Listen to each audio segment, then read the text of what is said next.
हम लोग आज नया टॉपिक स्टार्ट कर रहे हैं, ठीक है, जिसका नाम है एफएनएसी। अब एफएनएसी साइटोपैथोलॉजी का ही एक टॉपिक है जिसमें क्या किया जाता है, सेल को जो भी डीपली सीटेड है या जो भी पाल्पेबल सेल है, ठीक है, या वहाँ का मास जो है पाल्पेबल हो गया। पाल्पेबल मतलब क्या होता है कि देखा होगा गांठ ठोट बन जाता है, क्या ऊपर थोड़ा सा हो जाता है, उसको दबाएगा तो थोड़ा पल पल पल पल करता है ना, उसी को बोलता है पाल्पेबल मासेस, ठीक है। उसमें से क्या करते हैं हम लोग, नीडल लगाकर एस्पिरेट करते हैं और एस्पिरेट कर कर क्या करते हैं, उसका स्मीयर बनाकर स्टेनिंग कर कर क्या करते हैं, आसानी से देख सकते हैं, ठीक है, माइक्रोस्कोपी कर सकते हैं। तो सबसे पहले एफएनएसी का मतलब समझना है। इसका फुल फॉर्म आता है क्वेश्चन में, ठीक है ना, तुम लोग को क्या होता है, तो फाइन नीडल एस्पिरेशन साइटोलॉजी, ठीक है ना। तो इसको ध्यान देना, ये क्वेश्चन तुम लोग को देता है, पिछला साल दिया था, पता नहीं कोई बैच का, ठीक है ना। फाइन नीडल एस्पिरेशन साइटोलॉजी, ठीक है। उसके बाद है कि इसका मतलब क्या है, तो इसका देखो सीधे मतलब है, फाइन नीडल मतलब क्या होगा, पतला नीडल लेंगे। एस्पिरेशन मतलब क्या होता है, खींचना, ठीक है ना, जैसे ब्लड को खींचते हैं तो वैसा ही क्या होता है, इसको भी नीडल के द्वारा या सिरिंज के द्वारा लगाकर क्या करेंगे, खींचेंगे। और साइटोलॉजी में पढ़ते हैं, ठीक है।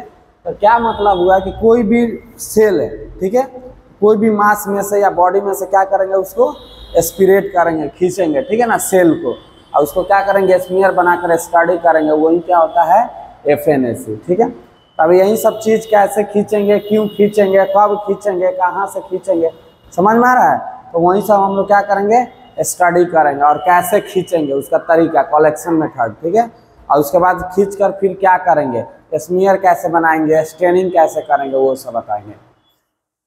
तो एफएनएसी एक टेक्निक होता है, उसका डिफिनीशन यहाँ पर लिखे हुए हैं कि एफएनएसी एक क्या है, टेक्निक है जहाँ पे क्या किया जाता है, सेल्स को ऑब्टेन किया जाता है, सेल्स को निकाला जाता है, ठीक है, from a lesions using a thin bore needle.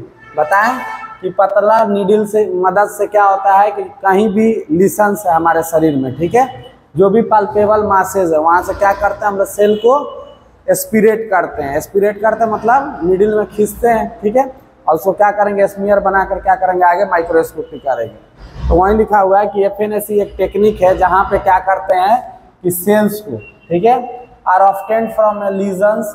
अब लीजन्स क्या होता है कि कहीं भी मानो कि थोड़ा सा भी एब्नॉर्मलिटीज आया, ठीक है, या कहीं फूल गया, या कहीं पे रेडनेस आ गया, ठीक है, या कहीं पे मानो कि पाल्पेबल मासेज आ गया, तो हो सकता है कि वहाँ पे कैंसरस सेल आ जाए, ठीक है, या कोई भी एबनॉर्मल सेल आएगा, ठीक है। तो उसको क्या करेंगे, निकालेंगे, उसके बारे में स्टडी करेंगे, तो हमको पता चल जाएगा कि कैंसरस सेल है कि नहीं, या कोई भी एबनॉर्मल सेल यहाँ पे प्रेजेंट है कि नहीं। अगर होगा तो क्या करेंगे, उसके बाद उसको क्या करेंगे, ट्रीट करेंगे, ठीक है, नहीं तो क्या होगा, हो सकता है फैल सकता है, ठीक है। तो उसके लिए हम लोग क्या करते हैं, इसको निकाल कर तुरंत एग्जामिनेशन करते हैं। तो वही लिख रहा है कि एफएनएसी एक टेक्निक है जहाँ पे सेल्स को निकाला जाता है फ्रॉम में, कहाँ से, लीशन से, ठीक है, यूजिंग है फाइन बोर नीडल, ठीक है ना, पतले नीडल के।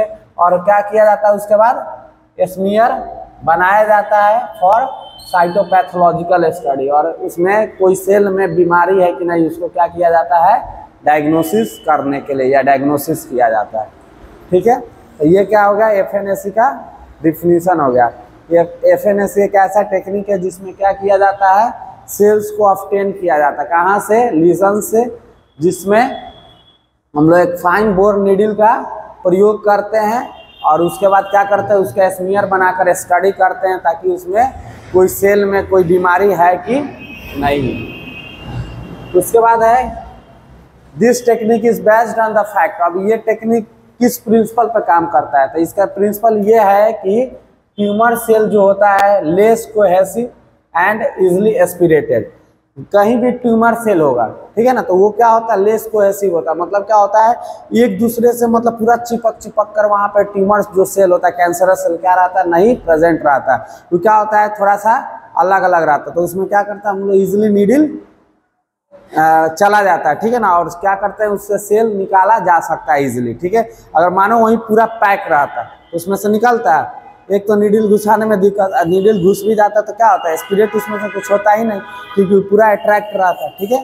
तो इसका यही प्रिंसिपल है, मतलब क्यों हम लोग के लिए फायदेमंद हो जाता है, क्योंकि जो भी क्या है, ट्यूमर सेल्स होता है वो क्या होता है, लेस कोहेसिव होता है। लेस कोहेसिव मतलब समझ में आ गया, दूर दूर रहना, ठीक है, पूरा अट्रैक्ट नहीं रहता है, ठीक है।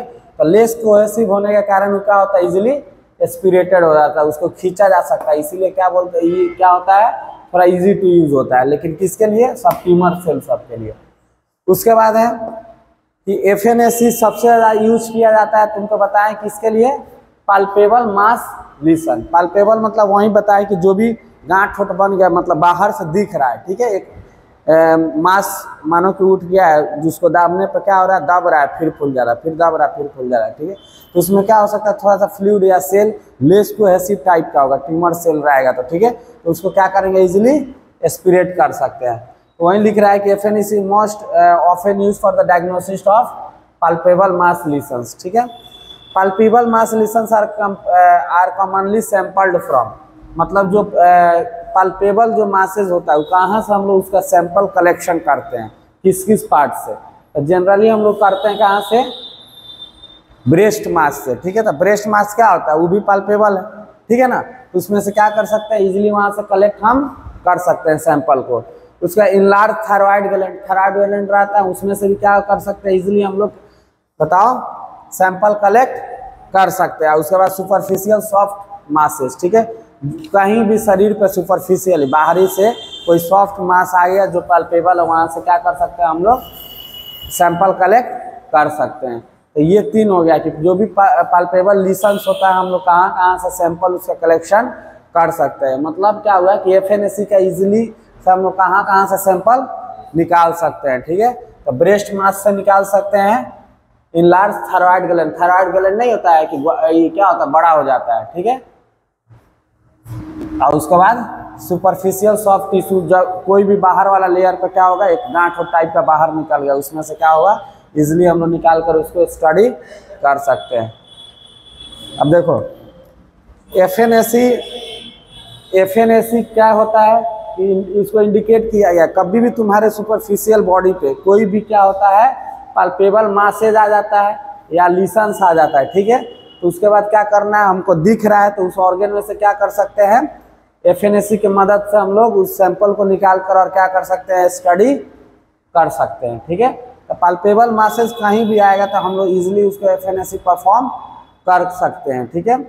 उसके बाद है FNAC can be performed in out, अब बोल रहा है कहाँ कहाँ कर सकते हैं, ठीक है। तो हम लोग एफएनएसी को क्या कर सकते हैं, ओपीडी का फुल फॉर्म याद रखना, ठीक है ना, बहुत बच्चा का यहाँ पे नहीं पता है। ओपीडी का मतलब होता है out patient department. Out patient department ऐसा डिपार्टमेंट होता है जहाँ से पेशेंट आते हैं, ठीक है, अपना जो भी मेडिसिन हुआ उसमें दिखाएं, दवा लिए चलेगा, मतलब वो जाकर आईसीयू में भर्ती नहीं होते हैं, समझ में आया। उनको कोई भी हॉस्पिटल का जो अंदर का है उनसे कुछ मतलब नहीं है, आए डॉक्टर से दिखाएं, अपना पुर्जा लिए, दवाई लिए, निकल लिए हॉस्पिटल से, ठीक है। उसी को बोलते हैं क्या चीज़, ओपीडी। इसका फुल फॉर्म होता है आउट पेशेंट डिपार्टमेंट। ये भी कभी कभी क्वेश्चन पूछता है, ठीक है ना, ओपीडी का फुल फॉर्म बताओ, या कोई भी टीचर आएगा तो पूछ सकता है भाई इस समय, ठीक है। उसके बाद कोई एक छोटा मोटा क्लिनिक है वहाँ पर भी निकाल सकते हैं, या कोई भी नर्सिंग होम है, ठीक है, वहाँ पर किसी एक स्पेसिफिक रूम में हम लोग क्या कर सकते हैं, इजीली निकाल सकते हैं क्या चीज़ का, सैंपल। मतलब सैंपल हम लोग कहाँ एफएनएसी का निकाल सकते हैं, तो ओपीडी में भी निकाल सकते हैं, कोई भी क्लिनिक में या कोई भी नर्सिंग होम है उसमें एक स्पेसिफिक रूम में क्या कर सकते हैं, इजीली हम लोग निकाल सकते हैं। उसके बाद है कि देखो एफएनएसी अगर सुपरफिशियल है, जैसे ब्रेस्ट में है, ठीक है, मानो कि सुपरफिशियल बॉडी मासेस पे है, ठीक है, टिश्यू पे है, ये सब क्या होगा, इजीली हम देख रहे हैं, आंख से देख रहे हैं, हम इजीली उसको क्या कर सकते हैं, निकाल सकते हैं। लेकिन वहीं पाल्पेबल मासेज जो शरीर के अंदर है, समझ में आया, मतलब क्या हुआ कि हमको दिख नहीं रहा है तो हम कैसे निकालेंगे, तो कोई भी चीज़, ठीक है, जो हमको नहीं दिख रहा है और हमको क्या करना है, उसको निकालना है। जैसे मानो एसाइटिक फ्लूइड, ठीक है ना, मानो पेट में से निकलता है, ठीक है, तो कभी कभी क्या होता है, इजीली डॉक्टर को दिख जाता है तो क्या करते हैं, इजीली निकाल लेते हैं। लेकिन कभी कभी क्या होता है, लगता है यहाँ पर पानी भरा हुआ लेकिन नहीं निकलता है, 2-3 बार ट्राई करता नहीं निकलता है, तो उस सब केस में क्या किया जाता है कि रेडियोलॉजी क्या करता है, रेडियोलॉजी जो डिपार्टमेंट है उसका हेल्प हम लोग लेते हैं। अब उसमें कैसे, तो जो भी अल्ट्रासाउंड है, ठीक है, अल्ट्रासाउंड है, उसके मदद से क्या करते हैं हम लोग, उसका स्पेसिफिक लोकेशन को पता लगा लेते हैं, ठीक है ना। या मानो कि इधर अल्ट्रासाउंड कर रहा, मतलब इधर कंप्यूटर स्क्रीन पर दिख रहा है और क्या कर रहे हैं हम लोग, पेशेंट को देख रहे हैं कि यहाँ पर पानी भरा हुआ, हम लोग क्या करेंगे, इजीली वहाँ पे नीडल लगाएंगे और क्या करेंगे, पानी निकाल लेंगे। समझ में आया। तो वैसे ही सेम FNAC के भी केस में क्या होता है कि अगर मानो कि बाहर में है तो क्या होगा, इजीली दिख रहा है आँख से तो हम लोग निकाल सकते हैं। लेकिन अगर मानो कि शरीर के अंदर है, ठीक है, जिसको हम लोग फील नहीं कर सकते हैं, उसको निकालना है, तो उसको निकालने के लिए क्या करेंगे हम लोग, रेडियोलॉजिकल जो भी गाइडेंस है, ठीक है, अल्ट्रासाउंड या जो भी उसका मेथड है उसको पता लगाने का, उसको पता लगाएंगे और उसके हेल्प से क्या करेंगे, उस पाल्पेबल मास को FNAC के द्वारा मानो कि यहाँ पे लोकेट हो गया, ठीक है। उसके बाद क्या करेंगे, इसी लोकेशन पे FNAC वाला जो भी सिरिंज है, ठीक है, उसको क्या करेंगे, डालेंगे और क्या करेंगे, उसको एस्पायरेट करेंगे। तो वही है ये FNAC फॉर, देखो सुपरफिशियल है breast mass in large thyroid, thyroid भी क्या होगा, दिखता है, ब्रेस्ट भी दिख रहा है और सुपरफिशियल सॉफ्ट टिश्यू ये भी क्या दिख रहा है, तो ये क्या होगा, इजीली यहाँ से निकाल सकते हैं। लेकिन वही मानो कि कोई डीप सीटेड है, मतलब शरीर के अंदर बहुत ज़्यादा है, ठीक है, तो उसको निकालने में क्या होगा, बहुत दिक्कत होगा। तो उसके लिए हम लोग क्या करेंगे, जो भी रेडियोलॉजिकल गाइडेंस है उसका क्या करेंगे, हम लोग मदद लेंगे, ठीक है। और उसके बाद क्या करेंगे, जैसे हमको लोकेशन पता चल गया कि यहाँ पे वो टिश्यू प्रेजेंट है, ठीक है, तो उसके बाद क्या करेंगे, इजीली जैसे बाहर वाला टिश्यू का निकाल रहे थे वैसे ही क्या करेंगे, उसका भी एस्पिरेट कर लेंगे, ठीक है। तो इसमें क्या होगा, रेडियोलॉजिकल का हम लोग को क्या करना पड़ेगा, बताओ, हेल्प लेना पड़ेगा, ठीक है।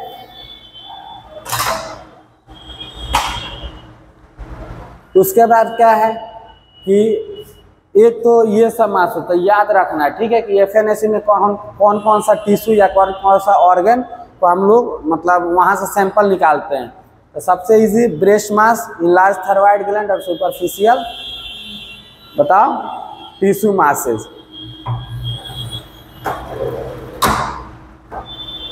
उसके बाद क्या है कि अगर डीप सीटेड रहेगा, डीप सीटेड मतलब समझ में आ गया, शरीर के अंदर जो दिख नहीं रहा है, तो उसको क्या करना, रेडियोलॉजिकल गाइडेंस से अल्ट्रासाउंड सब करके उसको पता लगा लेना, या जो भी मेथड है, ठीक है, उसको पता लगा लेना उसका लोकेशन। उसके बाद क्या करेंगे, इजीली वहाँ से जैसे सुपरफिशियल का निकालते थे वैसे ही उसका भी निकाल लेंगे। अब बोल रहा है कि जैसे ये सब तो निकल गया, ठीक है, और भी कौन कौन सा बॉडी पार्ट्स है जहाँ से हम लोग क्या कर सकते हैं, FNAC कर सकते हैं, ठीक है। तो FNAC क्या होता है कि और भी बहुत सारा जगह, जैसे टेस्टिकल्स, टेस्टिस, ठीक है, पाल्पेबल एब्डोमिनल लेशन, बताएं कि पेट में भी अगर मानो कोई लीशंस हो जाता है तो उसको क्या करेंगे, रेडियोलॉजिकल के मदद से निकाल सकते हैं। प्रोस्टेट में अगर मानो कैंसर वंसर होता है, ठीक है, तो शुरुआती स्टेज में क्या करेंगे, प्रोस्टेट में से FNAC करके हम लोग क्या कर सकते हैं, इजीली उसको स्टडी कर सकते हैं। जो भी पेल्विक ऑर्गन है उसमें से बोन एंड ज्वाइंट स्पेसेस के बीच में अगर मानो कोई ट्यूमर हो रहा है, ठीक है, वहाँ से निकाल सकते हैं। मानो कि लंग्स में कुछ हो गया, ठीक है, वहाँ से निकाल सकते हैं। रेट्रोपेरिटोनियम, पेरिटोनियम क्या होता है, जो भी ये सब पेट वाला एरिया है, ठीक है ना, उसके पीछे भी मानो कि कुछ हो गया, ठीक है, तो उसमें से अगर क्या करेंगे, सैंपल निकालना होगा तो उसमें से भी क्या करेंगे हम लोग, FNAC के द्वारा सैंपल कलेक्ट कर सकते हैं, ठीक है। तो मोस्ट कॉमनली पूछेगा साइट कौन कौन सा है, तो ब्रेस्ट मासेज, लार्ज थायराइड और जो भी सुपरफिशियल का सॉफ्ट मासेज है, ठीक है, और ये सब में भी कर सकते हैं, ठीक है, मतलब और भी मेथड है, ये भी कर सकते हैं, ठीक है, लेकिन ये सब आएगा तो FNAC इजीली परफॉर्म किया जाता है। अब ये टॉपिक आ रहा है क्या चीज़, इंडिकेशन ऑफ FNAC, FNAC कब कब करेंगे, ठीक है ना, ऐसा नहीं कि जब मन करे FNAC कर देंगे। जहाँ पे इसका भी क्या है, कुछ टर्म एंड कंडीशन है, कुछ कंडीशन है जहाँ पे क्या करते हैं हम लोग FNAC को परफॉर्म कर सकते हैं, ठीक है। तो दो कंडीशन दिया हुआ है, एक कब कर सकते हैं, when surgery is not possible, किसी पेशेंट का अगर मानो कि सर्जरी पॉसिबल नहीं है, मतलब वहाँ का बायोप्सी नहीं किया जा सकता है, समझ में आ रहा है, नहीं तो सर्जरी करके क्या कर सकते हैं, बायोप्सी करके उसको भी हिस्टोपैथोलॉजी में स्टडी कर सकते हैं, टिश्यू निकाल लेंगे, ठीक है ना, या सेल। लेकिन यहाँ पे क्या है कि सर्जरी पॉसिबल नहीं है, तो सर्जरी कब कब पॉसिबल नहीं है, कोई पेशेंट होता है, देखता होगा कि ब्लड कलेक्शन करवाने आता है तो बोलेगा नहीं हम देवे नहीं करेंगे, ठीक है, तो कुछ भी कर लेगा वो नहीं देता है, भले टेस्ट नहीं होगा वो चल जाता है, चल जाता है ना। तो फिर वैसा ही सेम कंडीशन कोई कोई पेशेंट रहता है, वो आता है कहाँ, सर्जरी में भी, ठीक है। वो बोलेगा कि हम करवाए नहीं करेंगे, कुछ कर लीजिए, मर जाएंगे नहीं करवाएंगे, ठीक है। और जब तक पेशेंट ही रेडी नहीं होगा, ठीक है, कोई कोई होता नहीं होता आत्ती कर देता है, तो उस सब पेशेंट में क्या होगा बताओ। हम लोग इजिली बोलेंगे ठीक है सर्जरी नहीं करेंगे, तुमको हम FNAC के द्वारा एक नीडल लगाकर तुमको क्या करते हैं, सेल निकाल लेते हैं, उसके बाद अपना स्टडी कर लेगा। कैंसर होगा तो देखा जाएगा बाद में जो होगा, समझ में आ रहा है। तो यहाँ पे हम लोग क्या कर सकते हैं, इजिली FNAC को परफॉर्म कर सकते हैं, ठीक है। लेस कॉम्प्लिकेटेड है, हमको कोई कट छट नहीं करना है बॉडी में, ठीक है। इजिली क्या करेंगे, एक नीडल डालेंगे और क्या कर सकते हैं, सेल को वहाँ से निकाल सकते हैं, ठीक है। तो ये हम लोग के लिए फायदेमंद हो गया। यहाँ पे दूसरा कंडीशन है कि कोई एक पेशेंट है जिसको एनेस्थेसिया का कोई पता ही नहीं चल रहा, मतलब एनेस्थेसिया लगा रहे हैं लेकिन कोई कोई किस तरह होता है कि एंटीबायोटिक खा रहा है लेकिन रेसिस्टेंट हो गया, ठीक है। तो वैसे ही क्या होता है कि किसी को एनेस्थेसिया दे रहा है लेकिन एनेस्थेसिया का उस पर असर ही नहीं पड़ रहा है, मतलब उसको दे रहे हैं लेकिन तब भी उसको पता चल रहा है। तो वैसे पेशेंट को एनेस्थेसिया देकर तुम सर्जरी कर पाएगा नहीं, उसको क्या होगा, दर्द बहुत ज़्यादा होगा, ठीक है। तो उस सब पेशेंट में हम लोग क्या कर सकते हैं, FNAC कर सकते हैं, ठीक है। तो वैसा पेशेंट जो रिफ्यूज कर दे कि हम सर्जरी नहीं करवाएंगे, कुछ भी कर लो, तो उस पेशेंट में भी क्या कर सकते हैं, FNAC कर सकते हैं। या तो वैसे पेशेंट में जो क्या करता है, एनेस्थेसिया को टॉलरेट कर दे रहा है। एनेस्थेसिया मतलब क्या होता है, एनेस्थेसिया एक ऐसा मेडिसिन है जिसको दिया जाता है सर्जरी से पहले ताकि तुम्हारे शरीर को बेहोश किया जा सके, ठीक है, तुमको बेहोश किया जा सके ताकि कोई भी कट लगाए, ठीक है, या शरीर सर्जरी करे तो उस समय तुमको पेन नहीं हो, लेस पेनफुल हो जाए सर्जरी, ठीक है। तो अगर मानो कोई पेशेंट उसको टॉलरेट कर लेगा तो दिक्कत हो जाएगा, सर्जरी कर पाएंगे नहीं कर पाएंगे, ठीक है, क्योंकि उसको कुछ भी करेंगे तो क्या होगा, उसको पता चलेगा, महसूस होगा, तो उसको दर्द बहुत काफ़ी होगा। तो वैसे पेशेंट को क्या करेंगे, FNAC कर लेंगे। दूसरा है डिफिकल्ट और dangerous site of location of mass. अब कोई ऐसा मास ऐसा जगह पे है जहाँ पे सर्जरी करना बहुत डिफिकल्ट है, ठीक है, वहाँ से क्या करेंगे, सर्जरी करेंगे तो हो सकता है कि और कुछ डैमेज हो जाए, ठीक है ना। तो उस सब केस में क्या करेंगे, इजीली हम लोग FNAC करते हैं। तो ये एक तो ये हो गया कि जब सर्जरी पॉसिबल नहीं है तब FNAC को हम लोग क्या कर सकते हैं, इजीली कर सकते हैं। दूसरा मतलब जरूरत का, देखो ये टॉपिक है ना, इंडिकेशन ऑफ FNAC का कहाँ कहाँ मतलब इसको बोल सकते हैं, कब कब जरूरत पड़ता है, ठीक है ना, या FNAC किस किस कंडीशन में करते हैं, वही उसी को बोला जाता है इंडिकेशन ऑफ FNAC, ठीक है, कब कब लेते हैं। उसके बाद है व्हेन सर्जरी इज कंट्राइंडिकेटेड, ठीक है, जब सर्जरी पे एक क्वेश्चन है यहाँ पे करे कि नहीं करे, करे कि नहीं करे, कुछ कुछ होता है ना सर्जरी, यार हो सकता है कि कैंसर नहीं होगा, ठीक है ना, करेंगे तो बेकार हो जाएगा, ऐसा होता है कभी कभी डॉक्टर के मन में। तो उस सब केस में क्या होगा, FNAC का हम लोग मदद ले सकते हैं, ठीक है। मानो कि कोई भी सर्जरी किया जाता है तो क्या होता है कि लास्ट मतलब कोई दवा या कुछ भी काम नहीं कर रहा है तब लास्ट स्टेप है ना सर्जरी। लेकिन अगर कहीं मिड स्टेज है कि हो सकता है ये दवा से ठीक हो सकता है, या हो सकता है यार कैंसर नहीं है, सर्जरी कर देंगे, ठीक है। तो उस सब केस में क्या होगा, FNAC का हम लोग मदद लेंगे, ठीक है, और मदद लेकर क्या करेंगे, पहले उसको सेल को जो भी माइक्रोस्कोपी करके स्टडी कर लेंगे, और उसका लगे या नहीं ये है मतलब सर्जरी इसको किया जा सकता है तब करेंगे, ठीक है। नहीं तो हो सकता है कि मानो कैंसरस सेल नहीं हो, या कोई ऐसा सेल है जो मतलब नॉर्मली इन्फ्लेमेशन क्या किसी इन्फेक्शन के कारण हुआ है, उसको दवाई देंगे, क्या एंटीबायोटिक देंगे, वो ठीक हो सकता है, ठीक है। तो सर्जरी करके क्या होगा, दिक्कत हो जाएगा, ठीक है। तो इसलिए जब भी क्वेश्चन रहेगा, कंट्राइंडिकेटेड मतलब होता है कि सर्जरी क्या है बताओ, क्वेश्चन है मतलब करे कि नहीं करे, ठीक है ना। उस सब केस में क्या होगा बताओ, FNAC का हम लोग यूज कर सकते हैं। क्लिनिकली है ना ओवियस मैलिग्नेंट पास, अब मानो कि कोई मैलिग्नेंट, ठीक है ना, मतलब कोई भी मानो कि कैंसरस मास है कि नहीं है, ठीक है।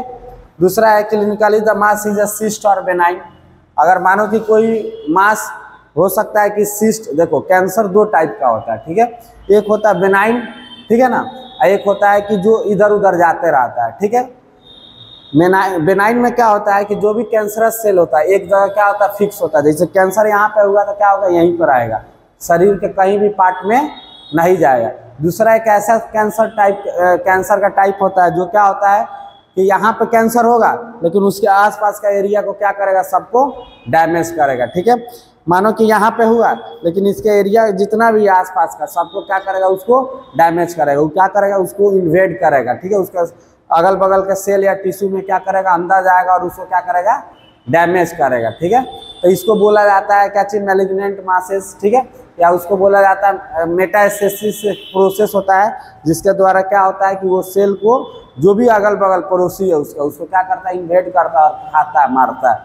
ठीक है, लेकिन बेनाइन में क्या होता है कि जहाँ पे हो गया वहीं पे स्थिर होगा, वो अगल बगल का कोई डिस्टर्ब नहीं करेगा। ठीक है, तो अगर मानो कि सिस्ट है कि बिनाइन है कि मैलिग्नेंट मास है, उसको पता लगाने के लिए, ठीक है ना, उसके बाद सर्जरी करेंगे। अब क्या है कि मैलिग्नेंट मासेज है, तो क्या है, कभी अभी यहाँ पे है, कभी हो सकता है दूसरे जगह पे चल जाए, या कहीं कहीं पूरा फैलते चल जाए। समझ में आ रहा है, तो ये सब में क्वेश्चन है। ठीक है ना, इसको सर्जरी अच्छा से हम लोग तुरंत नहीं कर पाएंगे, तो क्या करेंगे, FNAC की मदद से उसको स्टडी कर लेंगे। ठीक है, कि बेनाइन है कि मैलिग्नेंट है कि क्या है। ठीक है, उसके बाद में ही कुछ अपना सोच समझ कर क्या करेंगे, सर्जरी को स्टार्ट करेंगे। दूसरा है कि एज ऑफ द पेशेंट, अगर पेशेंट है मानो कि बहुत ज़्यादा एज है या बहुत छोटा बच्चा है या मिडिल एज है, ठीक है, तो सर्जरी क्या होता है कि जैसे ही 5-8 साल का बच्चा होता है, उसके बाद लेकर 30-40 साल तक क्या होता है, थोड़ा ईजी होता है। उसका जैसे ही ओल्ड पेशेंट होता है, ठीक है ना, क्या होता है कि सर्जरी थोड़ा कॉम्प्लिकेटेड होता है, क्योंकि उसका इम्यून सिस्टम वहाँ पे कमजोर हो जाता है। ठीक है, जैसे ही सर्जरी करेंगे तो बहुत सारा बीमारी हो सकता है, जल्दी हील नहीं होगा उसका जो भी घाव है। ठीक है, तो वहाँ पे अगर क्वेश्चन है तो क्या करेंगे, FNAC हम लोग इसलिए पहले कर लेंगे। ठीक है ना, यहाँ पे सोच समझ कर हमको करना है कि बूढ़ा है, इसको करे या नहीं करे, यार करेंगे तो भरेगा कि नहीं इसका। ठीक है ना, तो ऐसा डॉक्टर सोचता है, तो उस सब केस में क्या होता है, FNAC का सैंपल लेकर पहले स्टडी कर लेगा, बहुत लगेगा कि नहीं करना चाहिए, तभी क्या करेंगे, करेंगे। ठीक है, या अदर फैक्टर, मानो कि कोई औरत प्रेग्नेंट है, ठीक है, तो प्रेग्नेंट समय तो क्या होगा, सर्जरी कर बहुत कम ही रेयर केस में किया जाता है, क्योंकि वहाँ पे बहुत सारा क्या होता है, कॉम्प्लिकेशन हो सकता है। ठीक है, बहुत सारा मानो कि सर्जरी के बाद मेडिसिन लेना होता है, बहुत सारा क्या होता है, प्रेगनेंसी में मेडिसिन नहीं लिया जाता है, तो उस समय क्या होगा, दिक्कत हो सकता है, हीलिंग प्रोसेस में दिक्कत हो सकता है। ठीक है, मानो कि 1 महीना बाद उसका क्या है, डिलीवरी है, 1 महीना पहले उसका मानो कि सर्जरी कर लिया। ठीक है, तो फिर उसको क्या होगा, डिलीवरी करते समय बच्चा को फिर उस टाइम में दिक्कत हो सकता है। ठीक है, तो अगर ये सब क्या है, कॉम्प्लिकेशन है, तो इस सब में केस में क्या करेंगे, FNAC कर सकते हैं। ठीक है, सैंपल उसका निकाल कर पहले स्टडी करेंगे, उसके बाद जो होगा देखा जाएगा। ठीक है, तो ये सब है कि इंडिकेशन की FNAC हम लोग कब करेंगे, कब नहीं करेंगे। ठीक है, अब कल हम लोग पढ़ेंगे कि एडवांटेज क्या है FNAC का। ठीक है ना, तो सर्जरी से अच्छा ही है। ठीक है, क्योंकि पहले कंफर्मेशन कर लेंगे क्या है क्या नहीं है, उसके बाद प्रोसीड करेंगे। तब उसके बाद एडवांटेज पढ़ेंगे, और उसके बाद क्या पढ़ेंगे, कलेक्शन पढ़ेंगे। ठीक है ना, कि FNAC कलेक्ट कैसे किया जाता है। उसके बाद स्मीयर प्रिपरेशन पढ़ेंगे, स्टेनिंग पढ़ेंगे, और उसके बाद माइक्रोस्कोपी पढ़ेंगे। इतना चीज़ हमको क्या करना है, FNAC में पढ़ना है। ठीक है, चलो।